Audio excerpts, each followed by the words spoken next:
जय माँ इंद्राक्षी, जय अम्बे। इंद्राक्षी धाम में दर्शकों आप सभी का हम हार्दिक स्वागत करते हैं। आज के दिन जिन जातकों का जन्म दिवस है, मैरिज एनिवर्सरी है, उन सभी को हमारी तरफ से बहुत बहुत शुभकामनाएं।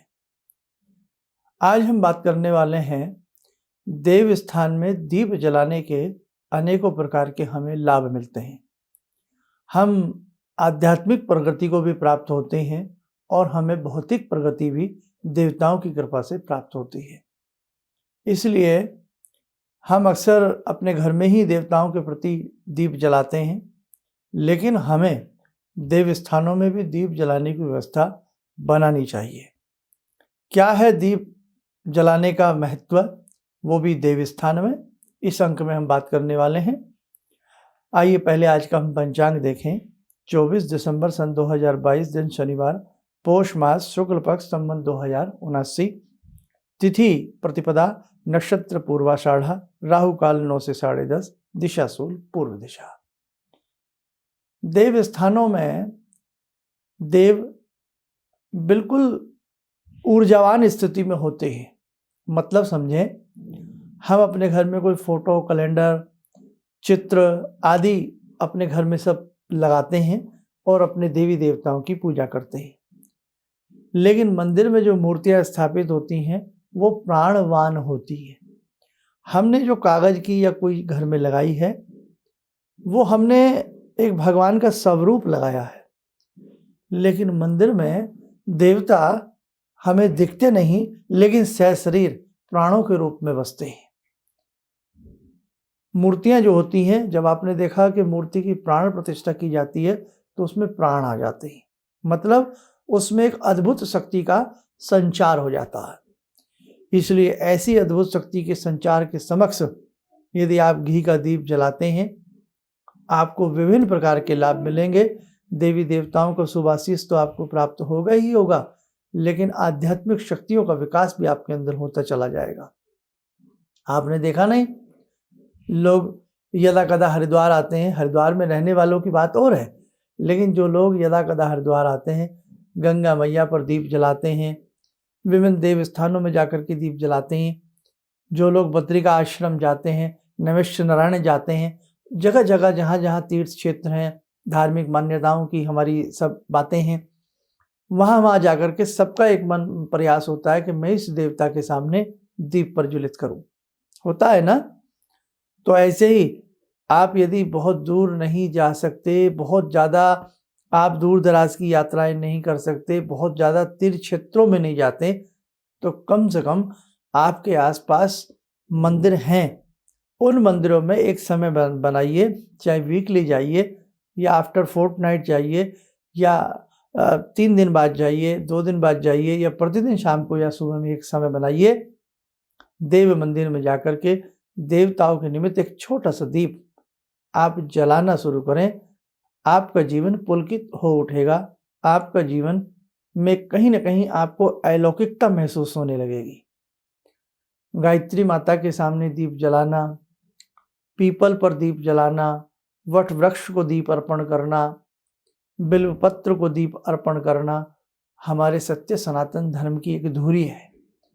इसीलिए हम वृक्षों का भी पूजन करते हैं, हम जल का भी पूजन करते हैं, और जल तो पूजनीय है, जल जीवन है।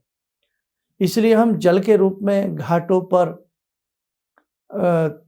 तटों पर, गंगा के किनारे पर, और भी ब्रह्मपुत्र आदि जैसी जो भी हमारे यहाँ मान्यताओं वाली नदियाँ और नहरें हैं, हम उनका भी पूजन करते हैं, जल का पूजन करते हैं, गंगा मैया का पूजन करते हैं। इसलिए अगर आप जीवन में कभी निराश हो रहे हों, आपके अनेकों कार्य फंस गए हों, रुक गए हों, तो आप एक बार हमारे कहने से देव प्रतिमाओं के सामने आप दीप जलाना प्रारंभ करें।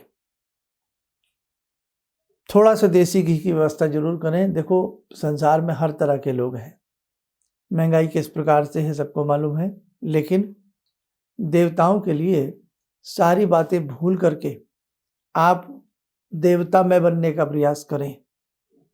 तो आज ध्यान रखना, अगर आप देव स्थान में जाकर के, चाहे वो आपके आसपास का मंदिर है, भूमिया है, गांव के नगर खेड़ा है, आप देव स्थानों में जाकर के यदि दीप की व्यवस्था करेंगे तो आपको वहां पर प्रत्यक्ष अप्रत्यक्ष रूप में जो शक्तियां विद्यमान होती हैं उनका आपको बहुत बड़ा शुभाशीष मिलेगा।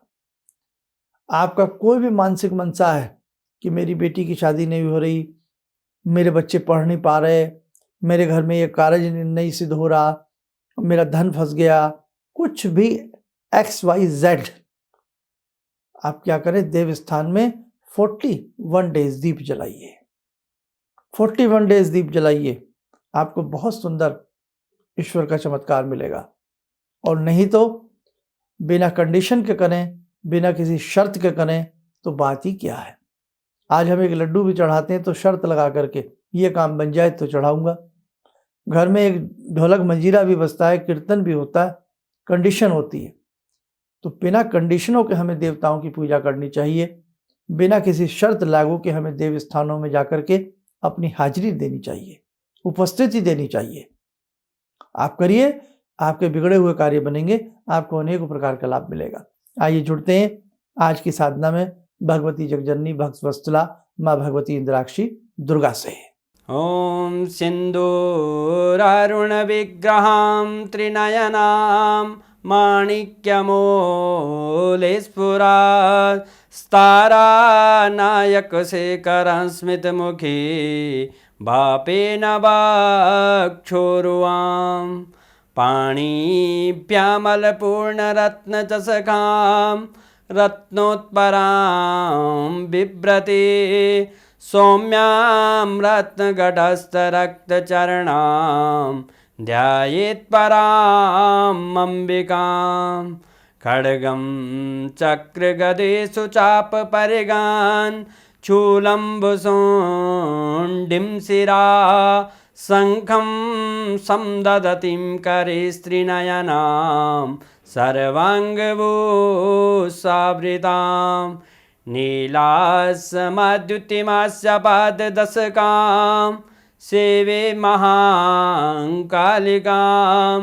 यामास्तो स्वपितैहरो कमलजो हन्तुं मधुं कैटवम् विद्युद्दामसमप्रभां मृगपते स्कन्दस्थितां भीषणां कन्या विहकरवालखेटविलसा धस्ताविरासेवितां हस्तैश्चक्रगदाशिखेटविशिखां चापं गुणं तर्जनीं विप्राणामलिलात्मिकां शशिधरां दुर्गां त्रिनेत्रां भजे।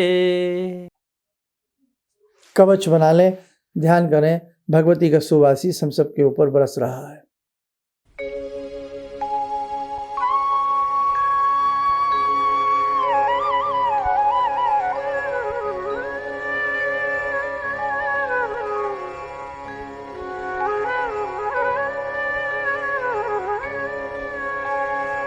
ओम बोलते हुए नेत्र खोलें, सामान्य हो जाए। देखो साधकों, बड़े अच्छे अच्छे रास्ते हैं अपने जीवन को अच्छा बनाने के लिए, बड़े प्यारे प्यारे रास्ते हैं अपने आप को अच्छा बनाने के लिए, लेकिन उस पगडंडी पर हमें आध्यात्मिक मुसाफिर बन करके चलना पड़ता है। आप चल के देखें, आप घाटे में नहीं रहेंगे, आप हमेशा फायदे में रहेंगे, लाभ में रहेंगे। इसीलिए ध्यान रखना, जितनी भी भगवान से जुड़ी हुई बातें हैं या अच्छी चीज़ें हैं वो हमें बिना संकोच निसंकोच बिना डरे हमें कर लेनी चाहिए। बहुत लोग कहेंगे ऐसे दीप मत जलाओ, वैसे दीप मत जलाओ, ऐसे उसकी चोंच करो, ऐसे उसका मुंह करो। अरे मैं कहता हूँ भैया, भावनाएं अच्छी रखो। शबरी माता को याद करो, भिल्ली माता को याद करो, काका को याद करो, कैसे भगवान राम को चक चक करके बेर खिला दिए गए। भावना थी ना, भगवान भाव के भूखे हैं। इसलिए आप एक दीप जलाने का प्रयास तो करो। आपके जीवन में न दीपोत्सव हो जाए तब हमें बताइएगा। चलिए, बस आज इतना ही कहना था। आप बहुत स्वस्थ रहें, सुखी रहें। इन्हीं शुभकामनाओं के साथ हम अपनी वाणी को विराम देते हैं। जय जय अम्बे। जिंदगी के इस प्रवाह में तमाम लोग डिप्रेशन के इस हालात से गुजर रहे हैं। सफलता असफलता अपनी जगह की बात है, लेकिन पता नहीं कितने सारे लोगों को इन्होंने डिप्रेशन से उबारा है, नया मोटिवेशन दिया है काम का। इनका जो एक अनुभव था कि एक मेरी बातें इनसे लगातार कभी कभार हो जाया करती हैं। एक दिन मेरी बात हो रही थी, अचानक इन्होंने प्रश्न किया कि क्या आपके यहाँ कौवे आ रहे हैं। मैं बहुत तेज चौंका। करीब 4-5 दिनों से कौवों का झुंड मेरे घर पे मंडरा था। तो मैं यही सोचने परेशान था, ये शुभ है अशुभ है, क्या चीज़ है। तो मैंने प्रश्न किया कि क्या मैंने आपको बताया कि मेरे घर में कौवे आ रहे हैं। कहने नहीं, मुझको दिखाई पड़ रहा है। तो कुछ तो अलौकिक है इनमें। दूसरा क्या, जो इनका उद्देश्य है, जब महाकुंभ में आए थे, मेरी इनसे वार्ता हुई तो मैंने इनका उद्देश्य जानना चाहा कि किस उद्देश्य के लिए आप काम कर रहे हैं। तो जो उद्देश्य उन्होंने मुझको बताया, मैं मन से इनके उद्देश्य के साथ जुड़ गया। इनके साथ तो जुड़ा था ही, अब इनके उद्देश्य के साथ भी हूँ मैं। किसी भी समस्या के समाधान के लिए मिले प्रसिद्ध हस्तरेखा एवं वास्तु विशेषज्ञ प्रोफेसर धर्मेंद्र शर्मा जी से। नोट: शिविर में भाग लेने हेतु एवं व्यक्तिगत रूप से मिलने के लिए कॉल करने का समय सुबह 10 बजे से शाम 6 बजे तक। हमारे विभिन्न ज्ञानवर्धक कार्यक्रम देखने के लिए आप हमें अभी सब्सक्राइब करें, बेल आइकन को प्रेस करें ताकि आप देख सकें हमारा कार्यक्रम सबसे पहले। और अधिक जानकारी के लिए फेसबुक पेज को लाइक करना न भूलें।